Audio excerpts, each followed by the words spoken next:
Joining us now from Gillingham in England is football intermediary Jide Ladipo. Jide, thank you so much for joining us tonight on Game On. Can you hear me? I can hear you loud and clear. Can you hear me? Thank you very much for joining us, Jide. It's an absolute pleasure to have you on the show. Please help us make sense of this, because it's been an absolute it's been an absolute fiasco. Let me just use that word. But what exactly? Help us make sense of this.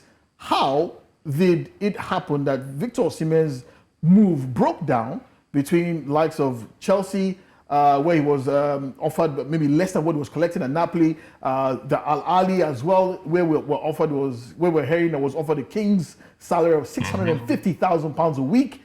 There's also the fact that Liverpool, it's come to light that Liverpool even made some inquiries earlier on in the window. But how did everything break down? I think everything boils down to economics of how football works. People invest money into a player, they invest money into a club, and then they want to make as much money as they can. And when you start to put clauses in contracts, it starts to affect, the dynamics of how, the deal moves. What I think actually happened was the economic situation when, Osimhen joined Napoli is different now. The world is going through, and I'm just kind of looking at this from an holistic perspective, right? The world is going through a major economic crisis, and most clubs don't actually have the kind of money that players or other clubs think that they have. That's number one. Number two, a lot of clubs in Europe have to go by the financial fair play rules. So a club like Chelsea, who maybe during the Abramovich years will pay astronomical amounts of money for players. I mean, we all know what, Chelsea under Abramovich were playing players, they can't pay that amount of money now. So what the situation you now have is, okay, you have a player that wants to go to Chelsea, but he wants to earn a certain amount of money that Chelsea definitely can't afford.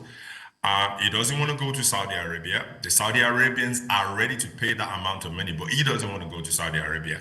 Okay, let's say he even wants to go to Saudi Arabia. They're now asking for more money because they're trying to take advantage of the whole situation. Let's remember that it's the House of Saud, the PIF fund in Saudi Arabia, that sponsors the clubs to pay for this astronomical amount of salaries that they pay players. It's not that because the Saudi league is not profitable. So you now have a situation whereby the player doesn't want to go to Saudi Arabia. The Saudi Arabians have the money. He wants to go to Chelsea because we always know that Victor has said that's where he wants to go to.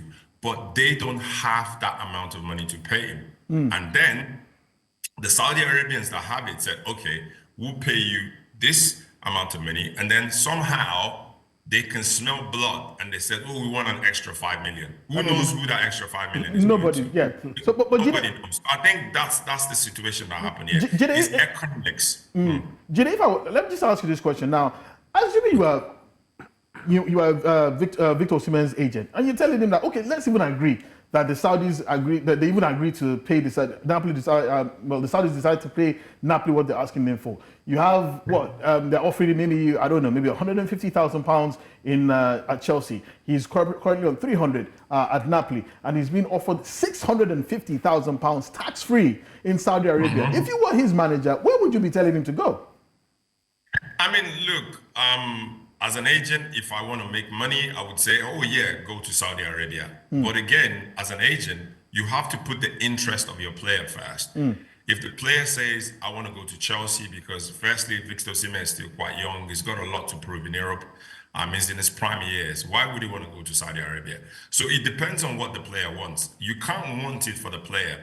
If the player wants to go to England, I would, if I were in a situation, if he says, oh, I want to go to England because money is not everything to everyone, I would say, yeah, go to England, but let's try and negotiate a fair salary for you, not some kind of salary that they're paying you because they have to follow financial fair play rules, or they feel like you're not worth that amount of money. Because some of the things that we started to hear was, they're not trying to break a bank for a 25-year-old African player. Oh, wow. Which in our opinion is quite disrespectful. And to be quite honest, I feel like if this Victor Osimhen was probably from another country or from another continent, South they would America. have tried to kind of bend the rules a little bit for him and say, let's try and find, a way to make sure that we get, if they really wanted it, because they don't have a striker of his stature at the moment. We all know Nicholas Jackson can't score as many goals as Victor Osimhen would do. So for me personally, to answer that question, I would say it's what the player wants.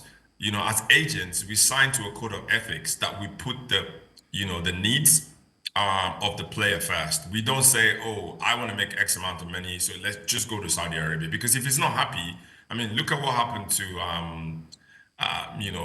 forgot this guy's name. He used to play for Liverpool, Dean Henderson. He went to Saudi Arabia. Jordan Henderson, yes. Yeah, and he went to Ajax. So it's up to the player. Whatever the player wants, we go for it. Okay, we've been speaking with Jide Ladipo, who is a football intermediary.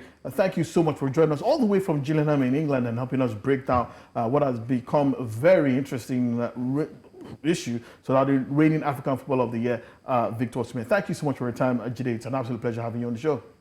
It's a pleasure being on Game On. Thank you very much. Yeah.